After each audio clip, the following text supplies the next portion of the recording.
ಇಂಥದ್ದೊಂದು ಗಣಿತ ಏನು ನಿಮಗೆ ನೋಡ್ರಿ, ಮಾಡ್ರಿ, ಟೈಮ್ ಕೊಟ್ಟಾನ ನೋಡ್ರಿ. ಈ ಗಣಿತಗಳು ನೀವು ಹಿಂದೆ ಎಷ್ಟು ಲಕ್ಷ ಕೊಟ್ಟು ನೋಡಿರ್ತೀರಿ, ಮುಂದಿನ ಗಣಿತಗಳು ತಾವೇ ಬರ್ತಾವೆ. ಮಾಡೋದಾದ್ರಿಂದ ನನಗೆ ಹೇಳ್ರಿ, ನಾನು ನಿಮಗೆ ತಿಳಿಸ್ತಾನು. ಎಲ್ಲರೂ ಬೋರ್ಡ್ ಕಡೆ ನೋಡ್ರಿ. ಇದು ನೀವು ಮಾಡಿರಿ ಅಂತ ತಿಳ್ಕೊಂಡು ಒಂದು ಸ್ವಲ್ಪ ಮಾಡ್ಯಾರಲ್ಲ ಒಂದು ಸ್ವಲ್ಪ ಚೆಕ್ ಮಾಡಬೇಕು. ನೀವು ಚೆಕ್ ಮಾಡಿದ್ರೆ ಮಾತ್ರ ಹುಡುಗರು ಗಣಿತ ಮಾಡ್ತಾವೆ. ಇಲ್ಲಿಗೆ ಬರೀ ನಾನು ತಿಳಿಸಿದ್ ನೋಡ್ಕೊತ ಸುಮ್ಮ ಕೊಡ್ತಾರೆ. ಈಗ ಒಂದು ಮಿಶ್ರ ಲೋಹದ ಘಟಕಗಳು ಅಂದ್ರೆ, ಒಂದು ಮಿಶ್ರ ಲೋಹ ಅಂದ್ರೆ ಒಂದು ಮಿಕ್ಸ್ ಇದ್ದಂಥ, ಅದ್ರಾಗ ಏನೇನದ ಬೆಳ್ಳಿ ಮತ್ತು ಸತು ಕೂಡಿಸಿ ಒಂದು ಲೋಹವನ್ನು ತಯಾರು ಮಾಡ್ತಾರೆ. ಒಂದು ಲೋಹದೊಳಗೆ ಏನಿರ್ತದ, ಮಿಶ್ರ ಲೋಹದೊಳಗೆ ಏನಿರ್ತದ ಅಂದ್ರೆ ಬೆಳ್ಳಿ ಇರ್ತದ, ಸತು ಇರ್ತದ. ಆ ಮಿಶ್ರ ಲೋಹದಲ್ಲಿ 40% ಸತು ಇದ್ದರೆ ಮಿಶ್ರ ಲೋಹ 100 ಅಂತ ತಿಳ್ಕೊರಿ. ಅದರಾಗ ಸತು 40 ಅದ ಅಂದ್ರೆ ಆ ಮಿಶ್ರ ಲೋಹದಾಗ 60 ಏನಿರ್ತದೆ, ಬೆಳ್ಳಿ ಇರ್ತದೆ. ಇಲ್ಲೇ ಎರಡೇ ಘಟಕವು ಇರುವೇ ನೋಡ್ರಿ. ಮಿಶ್ರ ಲೋಹದ ಘಟಕಗಳು ಸತು ಮತ್ತು ಬೆಳ್ಳಿ ಅಂದ್ರೆ ಎರಡೇ. ಒಂದು ಸತುವು ಒಂದು ಬೆಳ್ಳಿ ಎರಡು ಕೂಡಿಸಿ ಒಂದು ಮಿಶ್ರ ಲೋಹದ ಒಂದು ಘಟಕ ಅಂದ್ರೆ ಒಂದು ಲೋಹವನ್ನು ತಯಾರು ಮಾಡ್ಯಾರ. ನಾಳೆ ಅದು ನಮ್ಮ ಮೂರ್ತಿ ಗೀರ್ತಿ ಅದು ಮಾಡಾಗದು ಹೊರಗೆ ಹಾಕ್ತಿರ್ತಾರೆ. ಸತು ಮತ್ತು ಬೆಳ್ಳಿಗಳನ್ನು ಕೂಡಿಸೋದ್ರಿಂದ ಮೂರ್ತಿಗಳು ತಯಾರಾಗ್ಬೋದು. ಆದ್ರಾಗ ಏನು ಹೇಳ್ತಾನವ, 40% ಭಾಗ ಸತುವು ಇದೆ ಅಂದ್ರೆ ನೀವು ಮಿಶ್ರ ಲೋಹ ಎಷ್ಟು ತಿಳ್ಕೊಬೇಕು, 100 ಅಂತ ತಿಳ್ಕೊ. ಅದನ್ನೇ ತಿಳ್ಕೊಬೇಕು ನೀವು.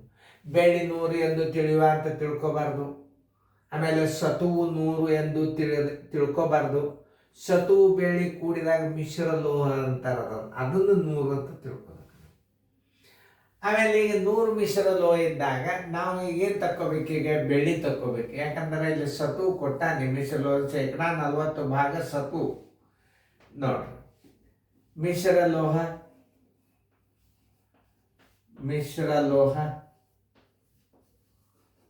100 ಕಿಗ್ರಾಂ ಆಗಿರಲಿ, 100 ಕಿಗ್ರಾಂ ಆಗಿರಲಿ. ಶೇಕಡ ಅಂದ್ರೆ ಅದನ್ನೇ ತಿಳ್ಕೊಂಡು ಬಿಡ್ಬೇಕು ನೀವು. 100 ಕಿಗ್ರಾಂ ಆಗಿರಲಿ. ಏನ್ ಬೇಕಾದ್ರೆ ಈಗ ಸತು ಕೊಟ್ಟಾನಂದ್ರೆ ಬೆಳ್ಳಿ ಬರೋಬ್ಬರಿ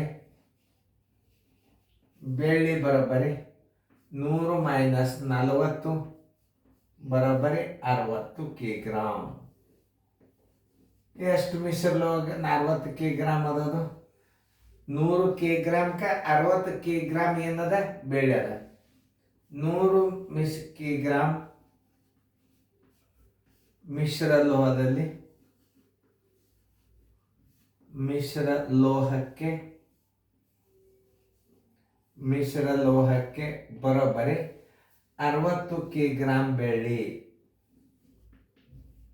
60 ಕಿಗ್ರಾಂ ಬೆಳ್ಳಿ. 60 ಕಿಗ್ರಾಂ ಮಿಶ್ರ ಲೋಹಕ್ಕೆ 60 ಕಿಗ್ರಾಂ ಮಿಶ್ರ ಲೋಹಕ್ಕೆ ಬೆಳ್ಳಿ ಎಷ್ಟು? 60 ಗುಂಡ್ಲೆ 60, 60 ಗುಂಡ್ಲೆ 60. ಮೇಲೆ ಪದ ಮೇಲೆ ಇಡಬೇಕು. ಇದು ಮೇಲೆ, ಇದು ತಳಗ 100 ಈಜುಕೊಳ್ಟು ಇವೆರಡು 0 ಹೋದು, ಇವೆರಡು 0 ಬರೋಬ್ಬರಿ 6×6 ಕಿಗ್ರಾಂ. 60 ಕಿಗ್ರಾಂದಲ್ಲಿ ಇರುವ ಬೆಳ್ಳಿ ಬರೋಬ್ಬರಿ ಆನ್ಸರ್. ಬೆಳ್ಳಿಯ ತೂಕ 60 ಕಿಗ್ರಾಂದಲ್ಲಿ ಇರುವ ಬೆಳ್ಳಿಯ ತೂಕ ಬರೋಬ್ಬರಿ 36 ಕಿಗ್ರಾಂ.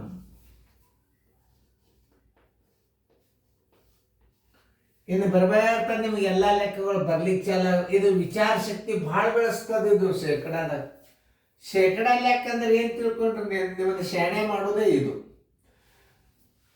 ಲಾಭ ಹಾನಿ, ಸರಳ ಬಡ್ಡಿ, ಕೊಂಡ ಬೆಲೆ, ಸುತ್ತಳತೆ, ವಿಸ್ತೀರ್ಣ, ವೃತ್ತದ ವಿಸ್ತೀರ್ಣ, ಇದರಿಂದ ನಿಮ್ಮ ತಲೆ ಶಾರ್ಪ್ ಆಗೋದಿಲ್ಲ.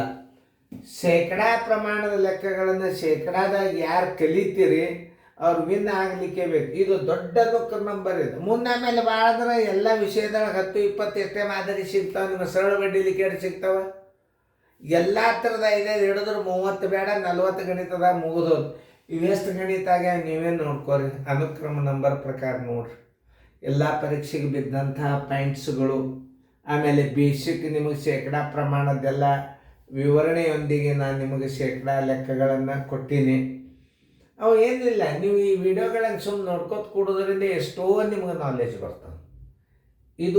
ಇದು ವಿಡಿಯೋ ಕಾರ್ಯಕ್ರಮ, ಇದು ಪೂರ್ತಿ ಕೋಚಿಂಗ್ ಕ್ಲಾಸನ್ನೇ ನಡೆಸ್ತದೆ.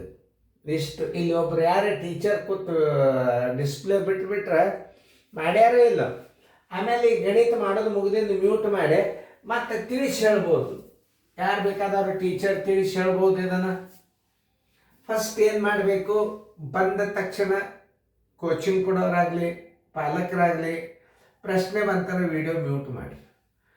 ನಾ ದೂರ ಸರದಾಗ ಮಾಡಬೇಕು, ಮತ್ತು ನಾ ಮುಂದೆ ನಿಂತಾಗ ಮಾಡಬಾರ್ದು. ಮ್ಯೂಟ್ ಮಾಡಿದಿಂದ ಪ್ರಶ್ನೆ ಬಿಡಿಸೋದಾದ್ರಿಂದ ಆಮೇಲೆ ನೀವು ಮ್ಯೂಟ್ ತೆಗೆದ್ರಿ ಅಂತಂದ್ರೆ ನಾ ಗಣಿತ ಎಲ್ಲ ತಿಳಿಸಿದಿಂದ ಏನು ಮಾಡ್ತಾನ ಮತ್ತೆ ದೂರ ಹೋಗ್ತಾನ, ಹೊರಗೆ ಹೋಗ್ತಾನೆ.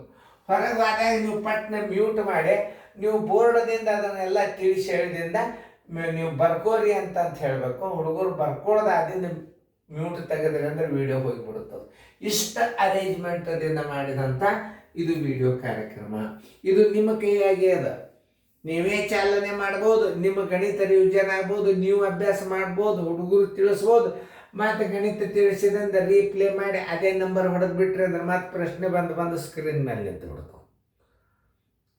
ನೋಡ್ರಿ, ಏನು ಪ್ರಯತ್ನ ಅಂದರೆ ಬರೀ ನೋಡೋದ್ರಿಂದ ಶಾಣೆ ಆಗ್ತಾನೆ ಮನುಷ್ಯ. ಈ ವಿಡಿಯೋಗಳದಲ್ಲಿ ಮೊದಲ ಆಸಕ್ತಿ ನಿಮ್ಮಲ್ಲಿ ಇರಬೇಕು. ನೋಡ್ಬೇಕನ್ನೋದು ನಿಮ್ಮಲ್ಲಿರಬೇಕು, ಕಲಿಬೇಕನ್ನೋದು ನಿಮ್ಮಲ್ಲಿರಬೇಕು, ಕಲಿಸ್ಬೇಕನ್ನುವಂಥ ಛಲ ಶಿಕ್ಷಕರಲ್ಲಿ ಇರಬೇಕು, ಕಲಿಸ್ಬೇಕು ಅನ್ನೋಂಥ ಛಲ ಪಾಲಕರಲ್ಲೂ ಬೇಕು.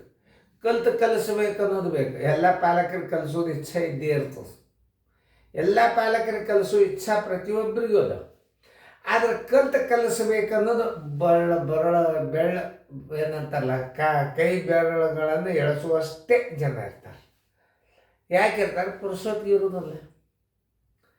ಇದಕ್ಕೆ ನೀವು ಒಂದು ಸ್ವಲ್ಪ ಮನಸ್ಸು ಮಾಡಿದ್ರೆ ಇದು ಮನೆಯಲ್ಲೇ ಗಣಿತ ತಯಾರನ್ನ ರೀಸನಿಂಗ್ ಗದ್ಯವಾಗಿ ಯಾರು ಬೇಕಾದ್ರೆ ಹೇಳ್ಬೋದು. ವಿಡಿಯೋ ಮಾಡಿ ಚಂದ ಬರ್ಕೊಂಡಾರೋ ಇಲ್ಲೋ ಎಲ್ಲ ಲಕ್ಷ್ಯ ಕೊಟ್ಟು ನೋಡ್ರಿ. ಇದನ್ನು ಹೆಂಗೆ ತಿಳಿಸಿ ನಾನು ಇನ್ನೊಂದ್ಸಲ ಹುಡುಗರು ತಿಳಿಸಿ ಹೇಳ್ರಿ. ಆಮೇಲೆ ವಿಡಿಯೋ ತೆಗೀರಿ, ಮತ್ತೊಂದ್ಸಲ ರೀಪ್ಲೇ ಮಾಡಿರಿ. ಹುಡುಗರು ಮಾಡ್ತಾವೆ ಗಣಿತ.